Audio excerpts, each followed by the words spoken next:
All right, ladies and gentlemen, welcome to another very special episode of Big Time Hoops, the podcast. And we got Mackenzie Holmes. I'm guessing coming from your home, I'm guessing coming from Gorham right now, right? hmm But doing big things. Her freshman year of college probably didn't go the way she wanted it to. That's why she's back home right now. But probably wearing the Indiana sweatshirt right now. So Mackenzie, thank you for coming on right now. And I'm gonna start the podcast the same way I've been starting every podcast. Just what's life in quarantine been like for you? Like, how are things going? Obviously, your school year ended early, your basketball season ended early. But what's life like right now for you? I think the biggest adjustment for me has been I was just on such a tight routine the past 6, 7 months that I went from doing so much of my days being full of stuff to do, and it's like it went from that and it's like halted in a heartbeat. So I think that's been the biggest adjustment, kind of like decompressing about everything that happened this season because it ended so suddenly. I mean, we're about to take the court for practice when we found out that we weren't going to be playing anymore. So I think it's just kind of adjusting. I mean, it's not ideal, but you got to do what you got to do. I mean, you have to still get better every day and do what you can around the house. And I'm grateful that I get to spend time with family because I'm very far away from home. But yeah, just trying to get better each day, win the day. Absolutely. So, I'm very curious as to like how the season ended. Obviously, your freshman year in general at Indiana, playing big time Division One hoops. So we got to get through some things first before we get to where you're Right. currently at. So we're just going to go through and trace it back. So obviously graduated from Gorham. Just curious, are you born and raised in Gorham? Are you a Gorham lifer?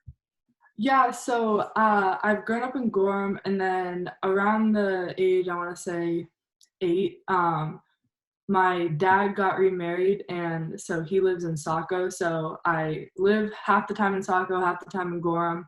But I would say like I've gone through Gorham school systems my whole life, so I would call that my home for sure. Okay. And obviously turned out to be a great basketball player, but just curious, early on, like what's your earliest basketball recollection? Like when did you get into it? Did you grow up in a basketball household? Or was it something that you just started doing as a kid as something to do?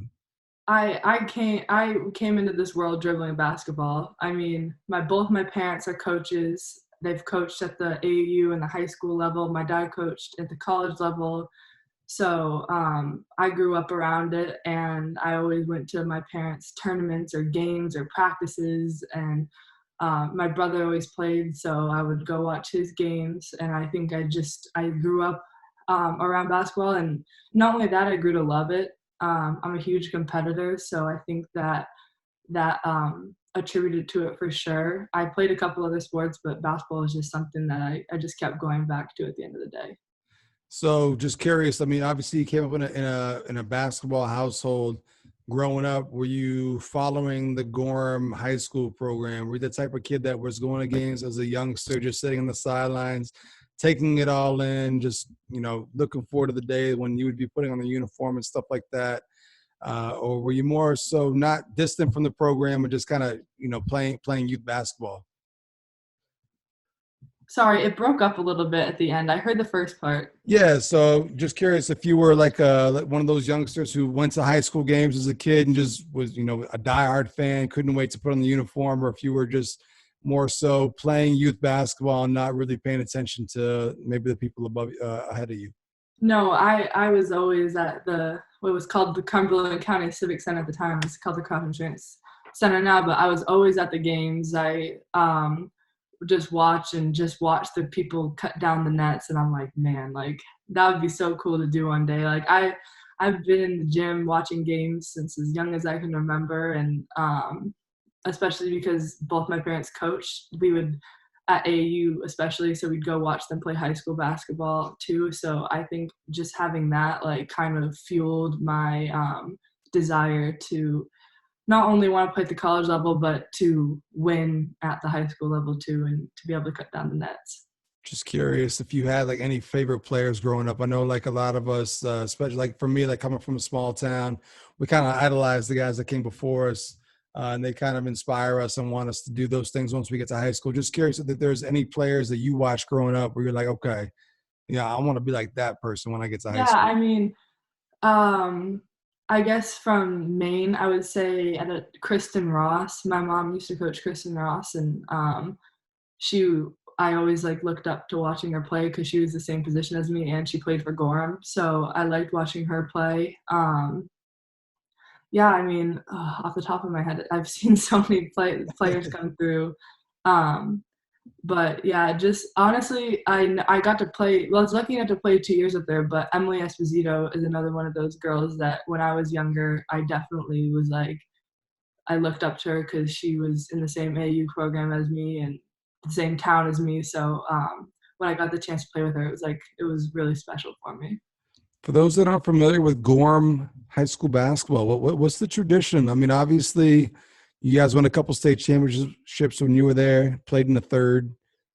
Just curious, what's the tradition of Gorham High School basketball? I would say it's a winning tradition for sure. I mean, even if we don't make a state run in the year, we'll always make it to the Civic Center. Or we'll always like get a couple playoff games. I mean, which is something that I don't think a lot of high school teams get to say, and that's kind of the expectation at Gorham. I think is obviously it was disappointing for me, especially because I've been to the state game all 3 years of high school to go out first round of my senior year, but I had to just look back and I'd be like, hey, at least I'm there. I mean, there are some kids who never got the chance to play on the Civic Center court, so I think that that's definitely the expectation there for sure. Okay.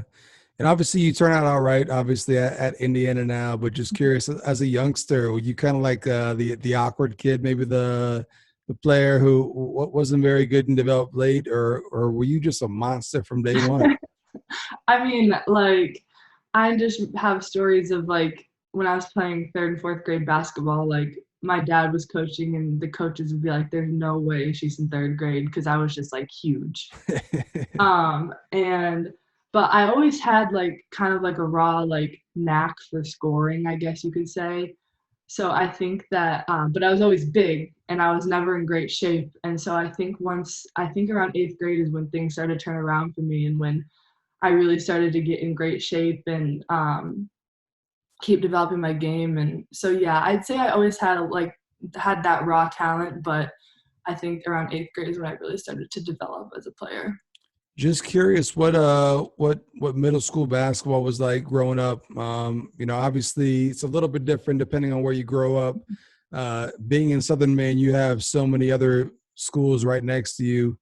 Did you guys travel a lot in middle school? Like, were you playing against a lot of players that you wound up playing against in high school, or in Gorham? Is it more so just all within the town and stuff like that, where you kind of just play amongst yourselves?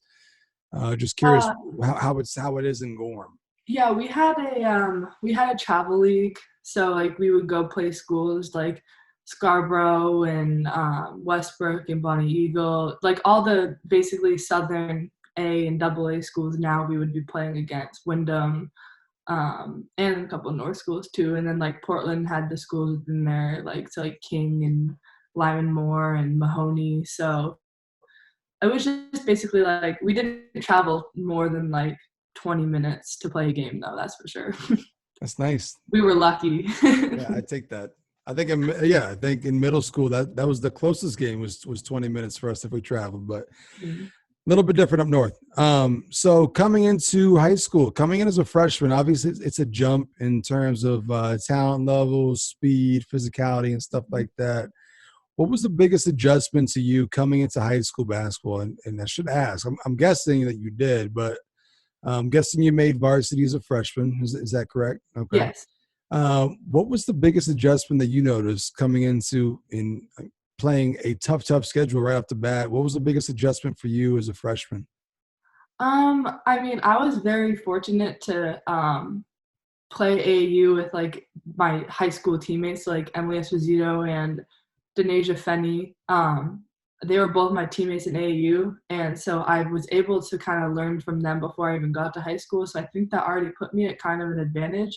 But I'd say the biggest adjustment would be, I would say just like I guess the pace.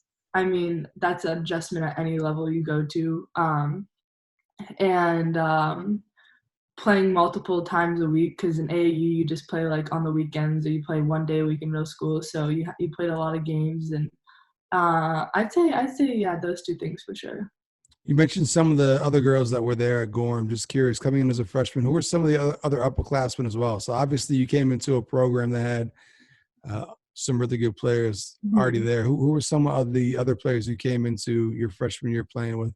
So it was Emily Esposito, Kristen Curley, she plays at USM.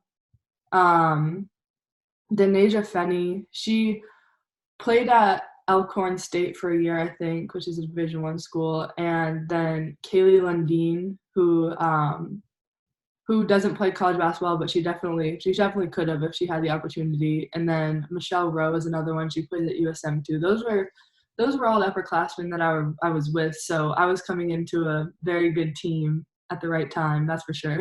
Yeah. So what's in the water at Gorham? I mean, just a ton of talent. Like, what's going on? Was it just a good little spell of talent, or is it just that just say just the type of culture you guys have and just the feeder system where you got people coming in that are just ready to go.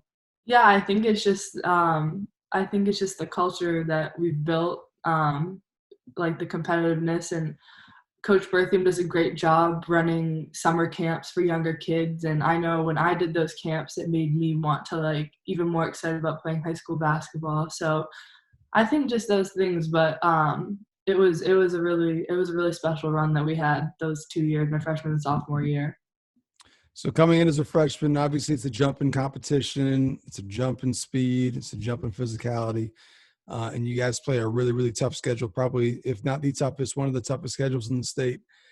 Just curious, what was like your oh shit moment your freshman year where like maybe it was the player you went up against, you're like, wow, like this is what I have to go against. This is what high school basketball is all about. Or maybe an environment or a team you played against that kind of just stood out like, oh, like this is the real deal right here. This is my moment where things are getting real. Yeah, okay. So freshman year, we played South Portland and they had Maddie Hassan at the time, Lydia Henderson, a few more I can't think of, but um Emily Esposito was hurt. And so she wasn't playing and we were down I think 15 at halftime, maybe more. And that was like my oh shoot moment. Like I was playing not very well. I was nervous as heck, and I think that was a moment where I was like, okay, it's time for me to grow up a little. So we ended up coming back and winning, I think, and I ended up having a way better second half, and I made some big baskets throughout the course of the game. So I think that was definitely a turning point for me, like um, growing mentally wise, just growing up and maturing and taking that adversity and coming out with a win. Yeah. So obviously freshman year went good for you guys. So for those that don't know, what you guys wound up doing your freshman year in high school? Went undefeated and then won a state championship. Were there any closed games in there, or was it pretty much start to finish, just ran the table? Other than that South Portland game, I don't think that we had I think when we played Greeley it was a close game too. But other than that, it was we won most games by double digits. Just curious. You mentioned being a kid and going to the Cross and Center Cross Insurance Arena down there in Portland. Uh, what was it like playing on that floor for the first time? I mean, obviously up here in Northern Maine, we play in Bangor. We Mhm. play at the Cross Insurance Center. What's Mhm. the arena like versus the center? What was it like for you having been a kid who went to all those games growing up and then actually having the chance to play on that floor? It was a dream come true. Like it was so like surreal for me because like I said I even like I that's like what you do during February break. You go and you just sit and watch games all day at the Civic Center. So it was really a dream come true for me to be able to play on that court as much as I was able to. Is it tough? I mean, I've only ever seen it on TV. I tried to go to one of the state games that you guys were in, but something came up. I think I had social plans and it got in the way. But on TV, it looks like it's dark. It looks like it's dark in there. Is it tough to play in there, or is it a great little basketball arena? I loved it. Like I love a stage like that. That's like as a competitor. those are the moments you live for, like just playing on a big stage, bright lights. I guess it is hard when you first play on it. The depth perception's a little weird if you've never played on a basket like that, because it's not connected to anything. It's just like a movable hoop. But I mean, I loved it. Those are some of my favorite games that I've played in my high school career. What was the celebration like when you guys got back to Gorham? That was And crazy. Yeah. was that Gorham's first girls state championship? No, I don't know what number it was, but it was our first one since 2000. So it was like, I want to say 15 years since the previous one. But, we had the police escort and cars everywhere. It was really memorable for sure. What was your favorite moment about the celebration? Was it the escort in, or was it maybe I don't even know. I don't know what comes My along with a favorite state part championship. by far was cutting down a piece of that net. There was nothing like that moment. Yeah, definitely.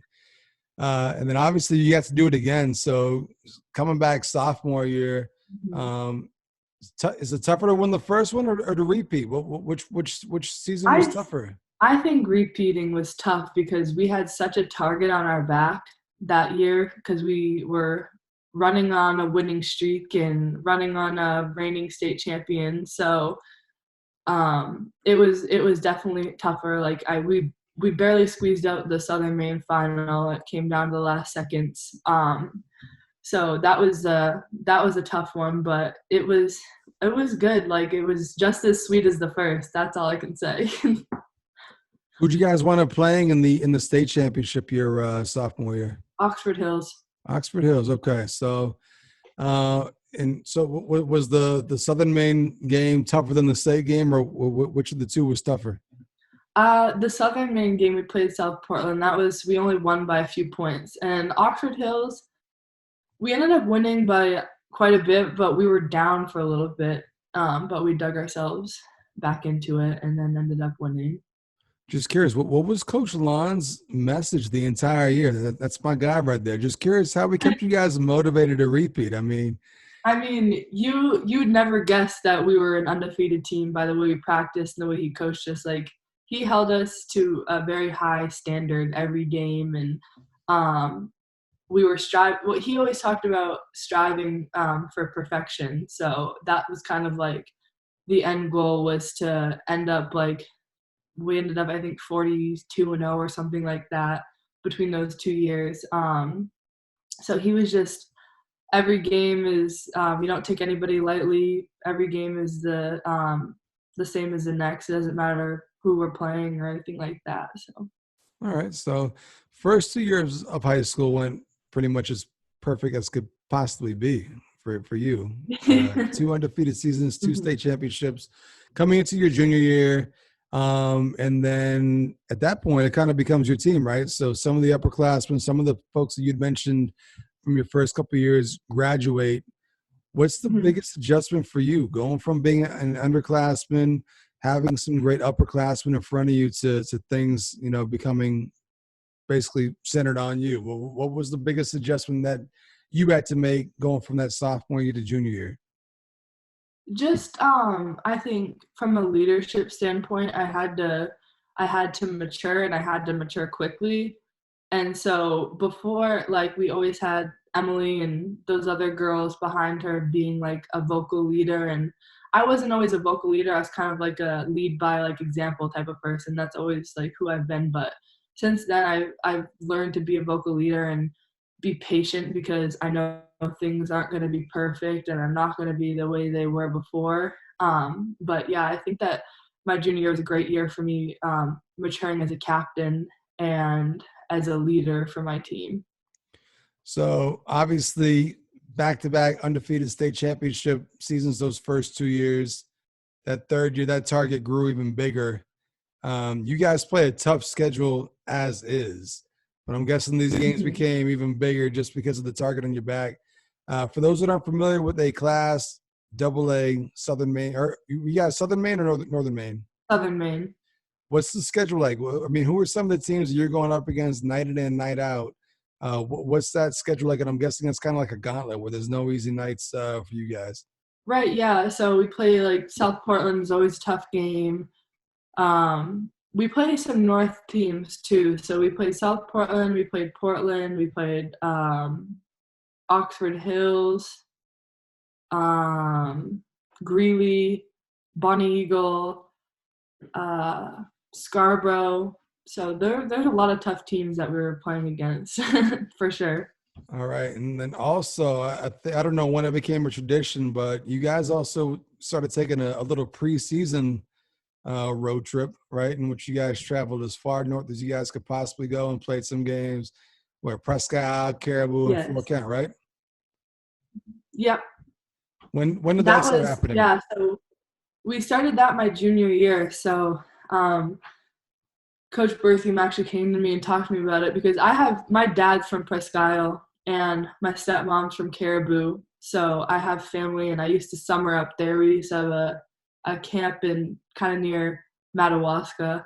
So I used to spend a lot of time up there and he brought the idea up to me and I was like, that sounds great. Like it'll be a lot of fun. I get to play in my dad's old high school gym. Um, so yeah, that it was a blast. I love that trip for sure. Yeah, and I found that hard to believe because I mean that was kind of a big deal. I mean, it got coverage on the local news up home. You guys were playing, Prescott, Caribou, which is some of the better teams up there, and then also my alma mater. You guys go to Fort Kent. Just surprised that you guys enjoyed it as much as you did. I mean, that's like what, like a 4 hour, 4.5 hour bus trip. I mean, it's no 5, yeah, 5 hour bus on a trip, but bus.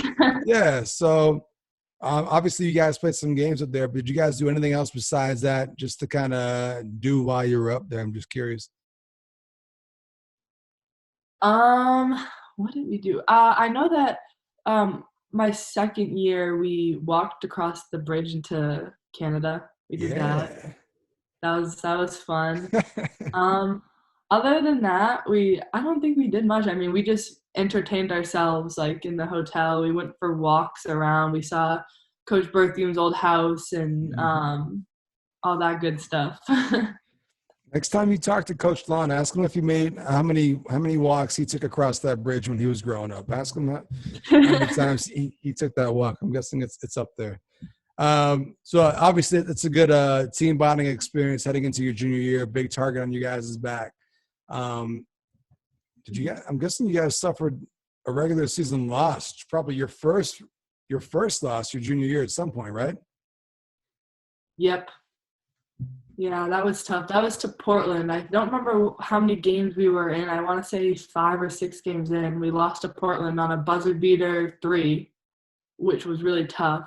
But Portland was a great team. And it was tough, but I knew that like it wasn't the end. Like we still have plenty of basketball left to play, and so it was really hard at first, um, and I think I put some of the blame on myself, like I didn't do enough or something like that. But we ended up ending the season. We lost a tough loss in the state championship game on a free throw. So I mean, as you would have told me that we were going to make the state championship 5 games in, I would have told you you're crazy. So I think that we ended up a lot better than I expected. Yeah, and it was what? How much time left on the clock? I mean, I Like know it point was a four, heartbreak. yeah, point 0.4, 1.4, something crazy like that. That's a tough way to go. Who do you guys wind up losing to? Edward Little. Ugh, man, that is a tough way to go. Mhm. But to get back to a third straight state championship game, I mean, that's literally as good as you can get in terms of a career so far. But I'm guessing that junior year as well, some of those upperclassmen that were there before kind of took off, and then you became the primary focus in terms of attention that other teams were giving you. What was the biggest difference you noticed in terms of how teams were game planning against you heading into that junior year? I definitely saw a lot more double teams. So like I'd catch the ball in the post and then 2 people would automatically like just like guard me and I that was frustrating for me. And that was definitely an adjustment because I wasn't used to that. It'd be 2 to 3 people just coming and guarding me. But as the season went on and as those freshmen that had to play big minutes that year matured, like I could kick it out and they were able to confidently like start to hit shots. And I think that's when we started to turn around for sure. Okay. So obviously junior year didn't end the way you wanted it to. But you have one more year to go. Um, how did senior year go? Just curious for those that don't follow Gorham hoops. I mean, obviously, I'm guessing the disappointment losing probably in the worst way possible with 0.3 seconds up on the clock on a free throw. Heading into your senior year, goal's got to be to win a state championship. How did things play out for you your senior year? We ended up losing to Scarborough in the first round of the playoffs, or second round of the playoffs. So that was really tough. Obviously, I wanted to win as my senior year, but I had to like take a second, like I said earlier, to just reflect on all that I've done in my high school career, and just be grateful for that because even though it didn't end up the way I wanted it to, I still had a great high school career and have 2 gold balls, and not a lot of people can say that. Definitely. I can't say that. So I mean, you got that at least right there. So we talked about just in terms of the teams you guys go up against night in and night out. You guys are playing a tough schedule.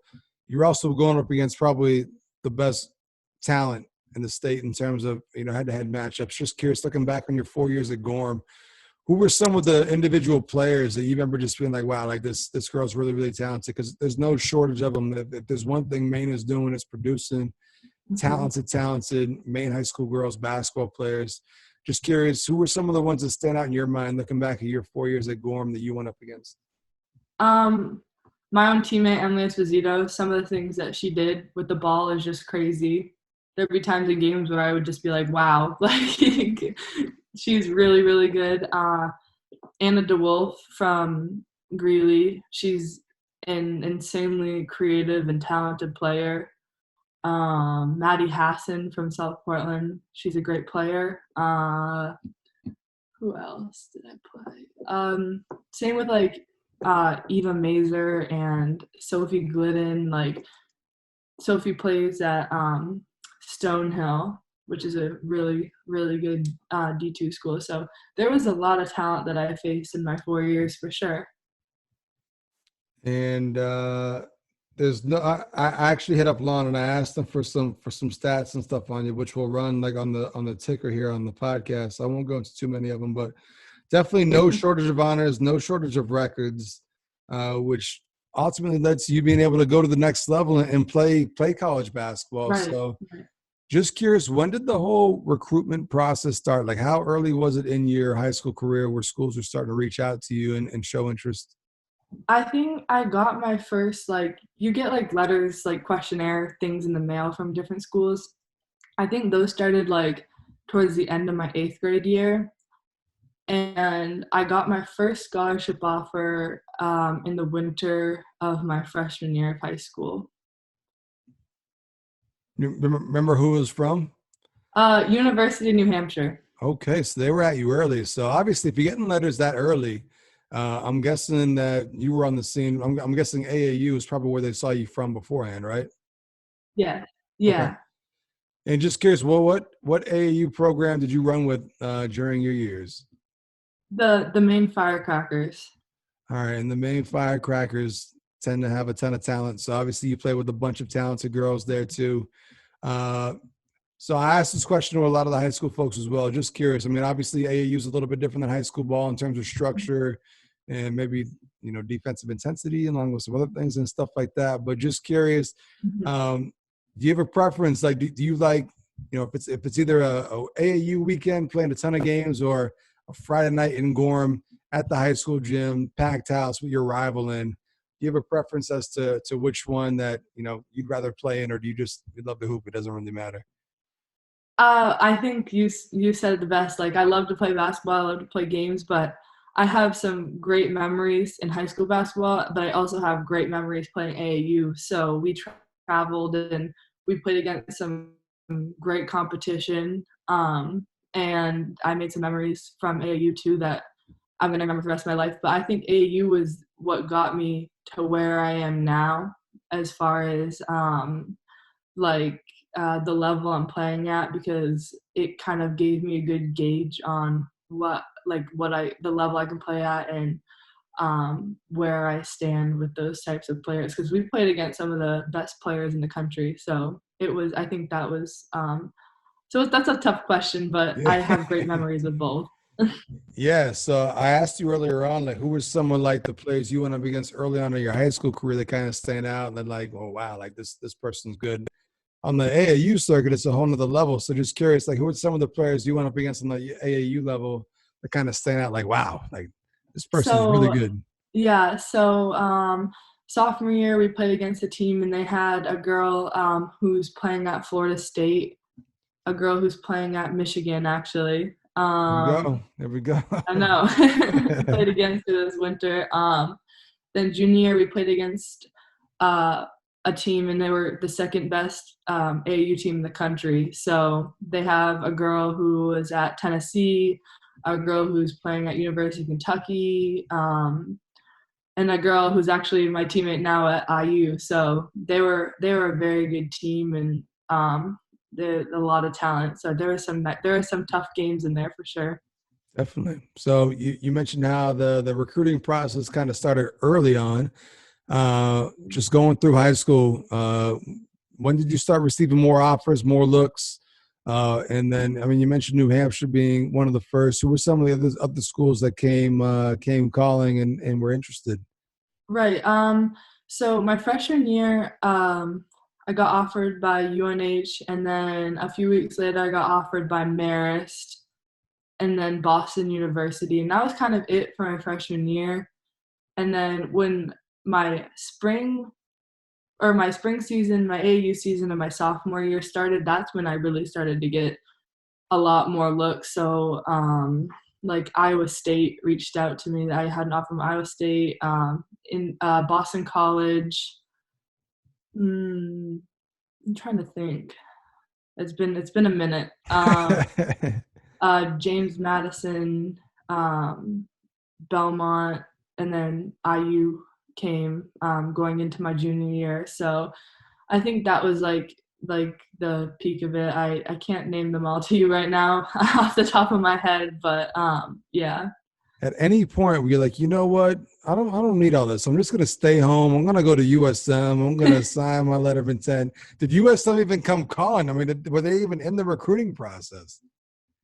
I think at like around freshman year, I think that I kind of knew that I wanted to play Division One. Yeah. So that wasn't really like I that had just had that standard for myself.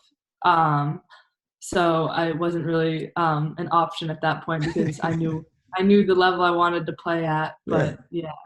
All right. So when it came down to start making your visits, you get what is it five visits you get to take, five different schools, or how does that work? Whenever I you didn't I didn't actually, so you can't take official visits until after you take the SAT, which is like spring of your junior year. yeah And I didn't want to wait that long to visit the schools, so my dad and I just visited a lot of the schools on our own. yeah. Um, and we went all over the place looking at different schools. And then when I committed to IU, then I took my official there after that point. So what was it about Indiana? I mean, they're obviously you guys did well this year, made some history, in terms of Mhm. being ranked and stuff like that. But Mhm. just curious as to what it was about the program that you just kind of were drawn to and Right. help make the decision. So honestly, I wasn't even like considering leaving New England. Like I was like like I was just certain that I wanted to go to a school in New England, like close to home. My family can always come watch. And then when Indiana offered me, my dad was like, "Well, we should go check it out." And I was not expecting to like it the way I did when I visited, because I got there, and after I visited, I was like, wow, like I think this is like where I want to go. And we took some more visits after that, but I think the whole time in the back of my head, I was like, I know this is where I want to go. And I think it was just the like relationships I built with the coaches, and the like rich basketball culture that they have there is just, it's like it's unmatchable. And and I knew they were building something special. Like you could like I knew that they had something they were building something really great, and I wanted to be a part of it. So I think that's what it came down to. And Assembly Hall doesn't hurt, right? I'm guessing that's got to be a great venue to play in right there. I mean, we talked It about is like we talked about like playing in it's the like Cross Insurance Arena. Like that's a good time, but I mean, Assembly Hall is probably one of the best venues in the entire country. right, yeah, it's like it's crazy. And especially like the fans for IU for obviously men are they sell out every single game, but we still get like a solid like 6 or 7 thousand fans a game, which is really good for women's college basketball. And when that place gets loud, like it's like all the fans are on top of you, and you just get into it with the crowd, and it's crazy. And especially with a floor with that much history on it as well, like it's hard to match. That's for sure. Definitely. So we talked about the adjustment when you were making the jump to high school basketball as a freshman, and just Mhm. adjusting to the speed of the game, physicality, stuff like that. Obviously, when you go to the highest level, there's going to be another adjustment. So, curious, what was the biggest adjustment that you noticed from playing Maine high school basketball to playing Big Ten college basketball? What was the biggest adjustment for you? I'd say the pace for sure. Like you're going up against like especially in the Big Ten, you're going up against like all Americans every single night. Like it's like every single night in the Big Ten is gonna be a grind. Like there's no easy games in the Big Ten.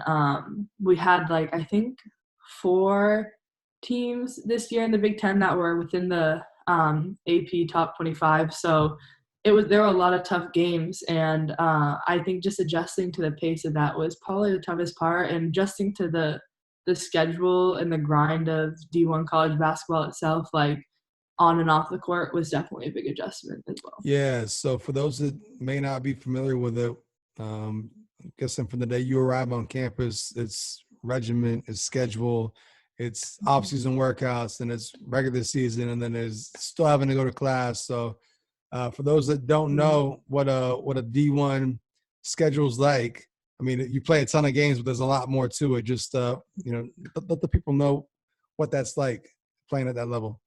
Yeah, so like a typical day for me this year would be get up and I'd go to my classes. I usually would have 3 classes during the day. They get done around I'd say 2, and then I'd head over to Cook Hall, our practice facility, and I would get some extra shots up with our graduate assistants before practice, and then you go to the training room if you need any recovery or treatment before practice, and then we watch film either for our next game or our previous game because you play every like 2 or 3 days, so there's always a new scout for you to be looking at, and then practice for around I'd say 3 hours, and then at that point it's like 7 o'clock, 8 o'clock, and um, then I have to head over to the academic center where I have to get study hall hours in, and I usually stay over there for like an hour, depending on how many hours I need, and then go home and go to bed and wake up and do it all again the Do it next all over day. again, right? That's crazy. So obviously it's a lot of work, but there's a lot of cool things that come along with that. So I mean, playing Big Ten basketball and just that schedule, like you said, you're going up Mhm. against All Americans, game in and game out. But uh, also guessing that non-conference schedule, you get a chance to travel, maybe play in some tournaments and play at some schools as well. Just curious, what were some of the highlights of your schedule looking back on this freshman year that really stand out? Were there any games or players you went up against that just you'll remember 10, 15 years from now? Yeah, so we went to the Virgin Islands for a Thanksgiving tournament, and we played South Carolina, and we played Baylor, and then we played Washington State, and we beat South Carolina. That was like the most memorable game of the season for sure. I mean, they were the number 5 team in the country at the time, but now they're the number 1 team um, in the country, and we were their only loss this season. So that was just like something I'll never forget. And then we played Baylor, who was the reigning national champion. We ended up losing that game, I think, by 12 or 14. But it was like the next day right after playing South Carolina, so it was a quick turnaround. So it was tough. And then we ended up beating Washington State. But just that alone, that was like pretty early on in the season. So that was like you were really just like you weren't getting your feet wet. You were just diving right in. So I think that was really memorable for sure. And then also, I mean, you guys, I don't know if you guys made history, but I mean, obviously you guys had a great year. So what were some of the achievements or milestones that IU made this year, which happened to be your freshman year? Um, Maybe you probably had a big part of that. So what are some of the milestones? we reached the number 12 team. We were the number 12 team in the country in one of the weeks in the AP Top 25, and that's the highest we've ever been ranked. We went the whole season without being unranked, so we were ranked at somewhere in the top 25 the whole season. That was a record. I think we got the most wins in a regular season, so I think it was like 24 or 25 or something like that.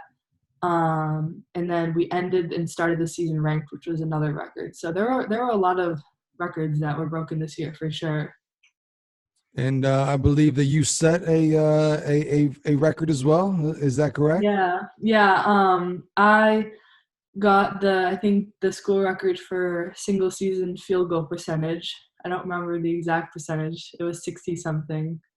But yeah, I had no idea. But that was a really cool achievement for me, especially because just being a freshman, and it gives me more to strive for.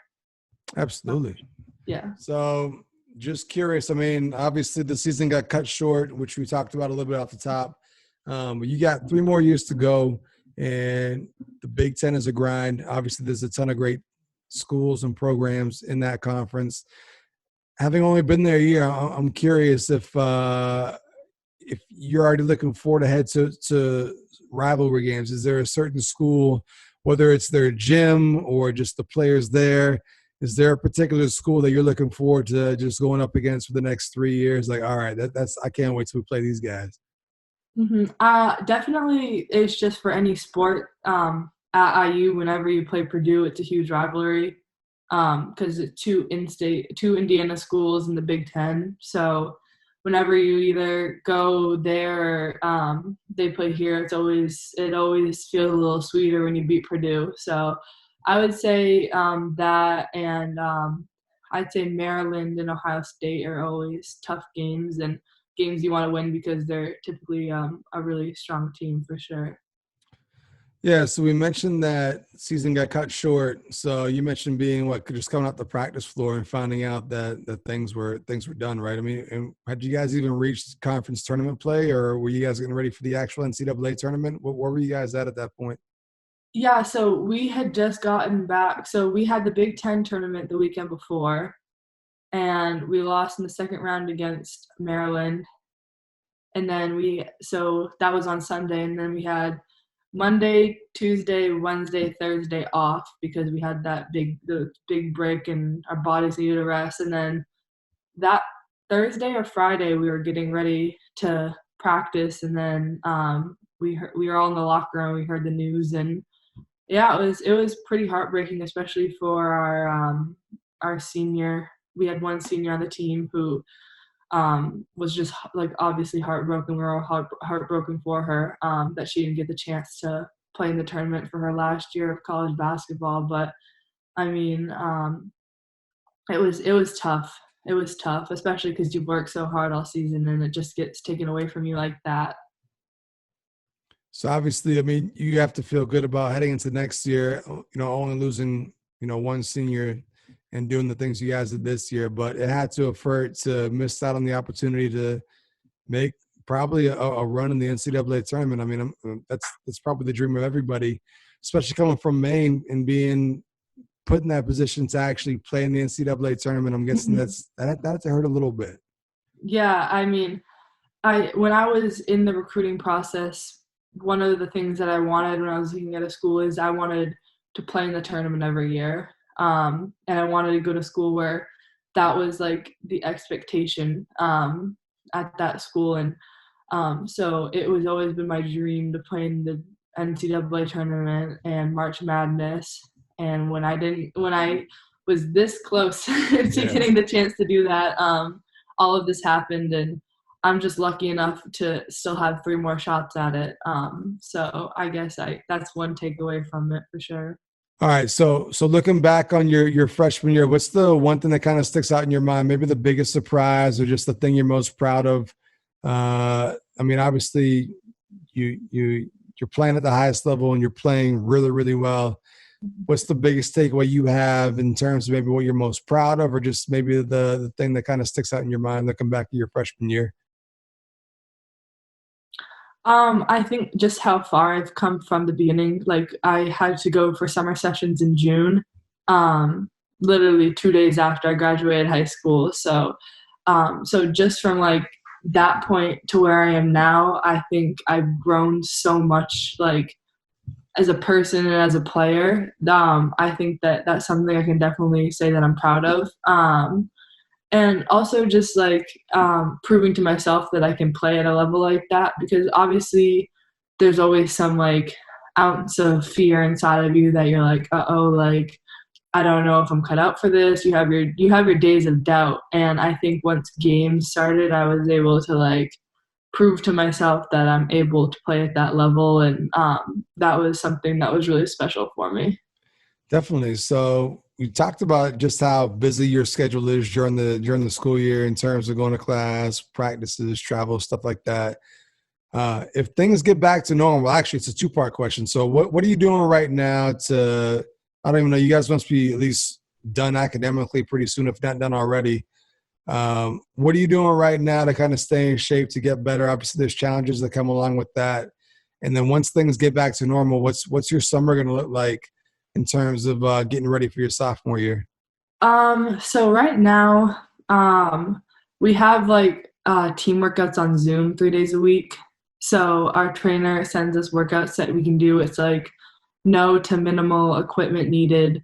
And so we do those 3 days a week. And then I lift on my own 3 days a week, and staying in shape by run outside as much as the weather permits, and I get on the exercise bike and do whatever I can just to try to stay in shape. Obviously, it's really hard right now, but coming up for my sophomore year, I think I want to improve on extending my range a little bit. Like outside of like 15 feet, just getting more consistent and comfortable taking that shot if needed, because I love playing back to the basket, but I want to still be able to shoot outside and do that, and also become a better defender as well. That was a huge adjustment, especially because I'm a little undersized for my position. So I want to become a better defender and, just get in top prime shape so I can play for like sustained periods of time. And yeah, I'd say those 3 things mostly. Absolutely. And I hear you on the challenges of trying to stay in shape right now. I have one great week where I'm on it. The next week I'm like, I'm not feeling it this week. It's tough. It's tough. It's very hard to that motivation piece, especially when you don't have your teammates around to like say, hey, let's go work out, or it's not on a schedule. It feels like optional almost, but I've been trying to stay consistent with it because I know that I can't be going back to school not in shape or not like still like strong. I don't want to lose everything that I've gained these past months. So I think that's kind of the piece that's motivating me. Absolutely. So before we get up out of here, we're going to do the fun stuff. This is the random part of the podcast where I'm just whatever I can think of right now is what I'm going to ask and just see what we can come up with. So, got you. Real quick, Big Ten schedule. What was your favorite opposing gym to play in? It could just be the look and feel of the court. It could be just the hostile environment. If you want to say Michigan right now, go for it. I'm cool with that. But just curious, what was the school? What's the Big Ten school that you just liked playing at this year? I think I liked Minnesota's court, the barn. That was pretty cool. The court was like really raised up, so like you could literally just fall off the end of it. But it was like it literally looked like a barn on the inside. So I thought that was pretty cool. I'd say Minnesota. How about for Maine high school basketball? What was your favorite opposing gym to go in and play? It could be because of the fans, you just like to shut them up, or it could just be the look and feel of the gym. What's the one gym you like to go into and get a W at? I'm trying to probably Bonnie Eagle. They were always kind of a rival school, and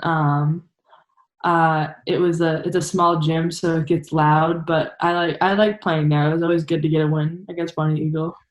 All right. So at Gorham, three of your coaches are Fort Kent alums who are near and dear to me. So just curious, if Lon, Neely, and Aaron were to play a one-on-one tournament, which one of those three coaches would come out victorious? I think that Coach Nelson would get mad if I didn't say her, but I'd have to say Coach Berthium. I've seen him stroke it a couple of times, and he has a nice shot when he gets heated up. But maybe Miss Nelson would give him the clamps, but I think that Coach Berthium would win. I don't know about Coach Willett. Can Coach Willett get some love? Because Coach Willett's probably the big girl coach. I'm guessing, right? I'm guessing he probably worked on you down on the block. We got to give Aaron some love. I don't think I've seen him play as much as I've seen Coach Nelson and Coach Berthium play, but we'll give Aaron some love anyway. Shout out to Aaron. All right. What's the worst road trip you guys used to take in high school? It could just be the distance. It could just be not a very fun school to go play at. What's the worst road trip you guys have to take? we only traveled there once, but I would say Oxford Hills. That was like an hour bus ride, and it was just like I don't know. It was just like it wasn't like because whenever we went to Bangor, we took like a nicer bus, like a coach bus. So whenever we went to Oxford Hills, it wasn't far enough to take one of those. So I'd say that. Who was the one player in high school that you loved to go head to head against? Who's the one person that just brought the best out in you, or the player that when you went up against them brought the best out in you just because you were going to bring it against them? Anna DeWolf, I'd say, because she's one of my closest friends. So it's always good to compete against her, and it's almost good because we're two different positions. So luckily, I never had to guard her. But I'd say her because I think we always wanted to win against each other, but at the end of the day, like we're still close friends. So okay. For Gorham road trips, where do the cool kids sit on the bus? Do the cool kids sit in the front, the middle, or the back of the bus? the back. What goes on in the back of the bus? Is there a reason why it's the back of the bus? I think it's because we're the most loud in the back of the bus. So it's like there have been times where Coach Berthium, I think, had to tell us to turn down the music or stop singing and sit down, don't stand up. So I'd say the back of the bus is where most of the action happened. Okay. Speaking of music, right now, what's your go-to stuff on your workout playlist right now? What are maybe like 3 artists or 3 songs that are a must on the workout playlist right now, which is crucial as ever right now, just with the struggles of trying to work out. Right. I'd say the baby. I think he's dropped some good music and it's catchy, so it's a good one to work out to. I'm trying to think of what we listen to as a team. We listen to some Roddy Ricch. That's another good one. And some Lecrae, a little bit of Christian rap in there too. Okay, good little mixture right there. All right, so right now, obviously we can't because of things going on with the coronavirus. But if you could walk into an open gym right now and you're bringing 4 girls with you, who are the 4 girls that you're bringing with you to just run the court at an open gym anywhere in Maine right now? So Maine players. It could, yeah, just either, players that you played against in high school, just anyone from Maine. If you can bring 4 players from Maine with you, who just you bring with you? Girls or girls and boys? Let's go girls. If you got guys, we can do guys afterwards. But I want to know which girls you're bringing with you. I'm bringing Emily Esposito, Anna DeWolf, Faith Bluthen, So that's three. One Yep. more. I'm gonna go with Alex Hart Okay. from Thornton Academy. She was a great point guard, great all around player. I'm gonna say her. And you feel good about that choice right there. I mean, you guys are gonna run in there and just run the court. Yep, that's exactly what we're gonna do. All right. You mentioned the boys. If you had to pick four boys to go bring, who are four guys you're gonna bring with you? um, I'm gonna bring Nick Fiorillo, Matt Fleming, Will Maywin, and Logan Bagshaw. It's not a bad five right there. I'll take that. Yeah, yeah. I think those are my four. All right. What are we doing to kill the time right now? What's your go-to kill time quarantine routine? Is it a TV show? Is it a movie? What's the one thing you would recommend to the folks right now? Maybe a book? I don't know. People still read. You I'm a big know, reader. I've been playing a lot of Fortnite lately. Actually, Okay. I've been so bored. I've just been on this PS4 and playing because I got nothing better to do sometimes. So yeah, I'd say that I've gotten pretty good. I went from um, terrible to decent, so I'll take that. But yeah, I mean, it kills time, that's for sure. Progress right there. All right. So obviously you just Right. finished up your freshman year at IU. If you could pick one school that you guys can go play before you graduate, which program do you want to play against? Either at their place, it could be in a neutral court. Which team do you want to get a chance to play against before you graduate? Um, well, it's kind of like ideally, I'd like to go somewhere close to home so people from at home can come watch me play. So whether that's like Maine or UNH or someplace close like that, I think that would be really cool if I was able to do that. And people who don't get the chance to come watch me play at school can come watch me play there. I think that'd be really cool to do. That would be cool. You should have worked that out with the coaches. Like, hey, if I sign here, you got to get me back home for at least one game. Let's make that happen. I think they try to do that. I think get someone that's far away from home, pretty as close to home as they can, so people can come see them. So hopefully that'll work out at some point. Is Maine or UNH on the schedule for next year already, or is it going to have to wait? I don't know the schedule for next year. I think that everyone's trying to figure out what's going on, and they don't usually come out till the end of the summer. So I don't know if it'll be next year, but hopefully within the next 3 years, I'll get close to home, as close to home as I can. My last question, it's a two-parter. So best late night food spot out there in Bloomington and best late night food spot in Gorham. Oof. I'll start with Bloomington. Um, I'd say, to be honest, Chick-fil-A because there's like none around here, and I love Chick-fil-A. So I go there a ton at school. That's one of my favorites. And in Gorham, we don't got a ton of options. I'd say um, Gorham House Pizza is always a solid choice. I'll go with that. Gorham House Pizza. Good choice right there. And I will vouch for Chick-fil-A. I think Bangor's got the only Chick-fil-A in the state. And I would say the quarantine is not slowing down Chick-fil-A. No, Chick-fil-A is packed every day. Every time I drive by, there is a line just out the door. The drive-through is crazy. yeah, I love Chick-fil-A, and it really stinks that there's none in Southern Maine, which shocks me. But so yeah, Great that's it. choices. Great choices to all those questions right there. So before we get up out of here, I always give my guests a chance to just say whatever they want before we get up out of here. You can plug something. You can clear the air on something. You can break news if you want to break news. I'm all about that. I'm big time. But the floor is yours to say whatever you want before we get up out of here. I mean, I guess if there is any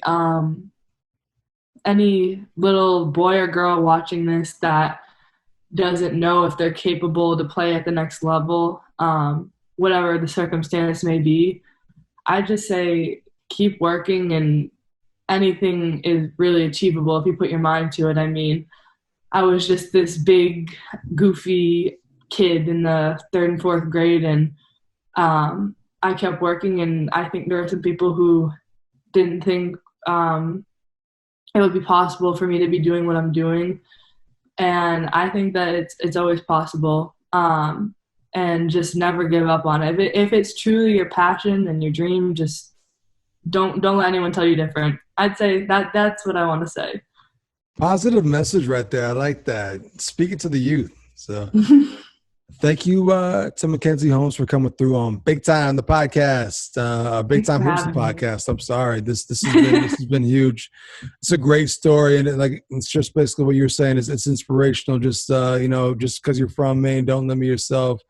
Opportunities are endless if you put the work in. So thank you for coming through on this. I really appreciate it. Yeah. And hopefully things get back to normal and we can check you out on the Big Ten Network. I got the Big Ten Network on my TV package here, so I get Big Ten hoops all the time. So hopefully we can check you out. But thank you, ladies and gentlemen, for listening. And make sure to check out all previous episodes on YouTube, Apple Podcasts, Spotify, Google Play, Instagram, you name it. We got them out there everywhere. So thank you for watching, and we'll see you next week with another Big Time episode of Big Time Hoops. Thank you.